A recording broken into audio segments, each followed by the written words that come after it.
क्या इन्फॉर्मेशन मिली थी आप लोगों को, फिर उसके बाद से क्या लाइन ऑफ एक्शन रहा था? जी, हमें जो इन्फॉर्मेशन मिला था कि कोई प्लेन क्रैश हुआ है, तो हमने सोचा एयर एम्बुलेंस, छोटा हेलीकॉप्टर जैसा कुछ होगा। तो जब हम लोग यहाँ आए देखे हैं तो ये एरिया काफ़ी इंटीरियर में है। आप देखो कच्चा ट्रैक भी यहाँ से 2 किलोमीटर का 2 किलोमीटर तक तो कोई रोड ही नहीं है। उसके पीछे जो शुरू होता है तो वो पूरा कच्चा ट्रैक है, कोई 5 किलोमीटर का पैच।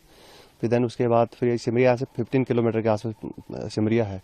तो जब रात को यहाँ पहुँचे हम लोग तो तब यहाँ पे देखा तो यहाँ तो सब तो बचा तो कोई नहीं था, लाइव तो कोई था नहीं उसमें, लेकिन थे सब जो डेड थे तो उनको निकाला गया, रिट्रीव किया गया बॉडीज़ को इसमें से।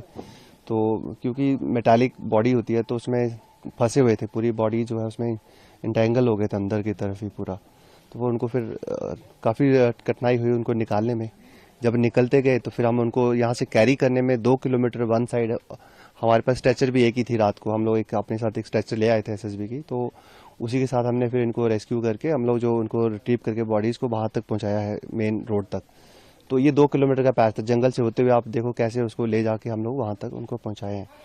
और फिर ये हम लोग 7 बॉडीज़ जो थी वो सारी रिट्रीव करके हमने वहाँ तक पहुँचा दी। क्या कंडीशन थी sir inside plane around vicinity में, क्या कंडीशन थी? अब प्लेन का कंडीशन वेसिनिटी का, हम ऐसे तो जंगल है, जंगल के बीच में ये गिरा है, तो यहाँ से तो बस यही है कि हम लोग अगर बचा है जो भी उसको, बच तो कोई पाया नहीं।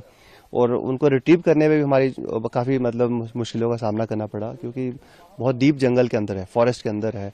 यहाँ पे अकेला चलना बंदे को चलने के लिए भी मुश्किल है, और इस तरह से ये डीप इंटीरियर फॉरेस्ट का पार्ट है और बुशेस हैं काफ़ी सारे। और इसमें हम लोग रात के टाइम पे जैसे आप मूवमेंट कर रहे हो, रेस्क्यू कर रहे हो, तो उसमें काफ़ी कठिनाई तो था ही, लेकिन ठीक है, हमारे जवान सब डटे रहे और उन्होंने सब बॉडीज़ को निकाला और हॉस्पिटल तक पहुंचाया है अभी।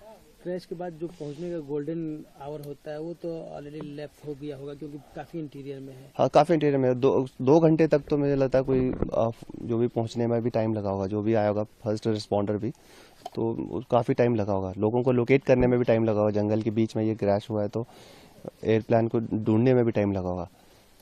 जी बिल्कुल। क्या एसओपी होती है सर जब ऐसा इंसिडेंट होता है आप लोग के सामने, तो क्या एसओपी फॉलो करते हैं जनरली? देखिए एसओपी जो हम लोग तो सिर्फ रेस्क्यू और उसके लिए आए हुए थे, रेस्क्यू के लिए जो हमारी रेस्क्यू एसओपी होती है उसी को हम फॉलो कर रहे थे। जब रेस्क्यू देखा गया कि रेस्क्यू वाला कोई इसमें लाइव तो कोई बचा नहीं है, तो देन उसके बाद बाकी का काम होता है कि डेड बॉडीज़ को निकाल के उनको कंसर्न हॉस्पिटल तक पहुँचाया जाए। तो वो हमने उसको फॉलो किया, वही हमने किया है रात को।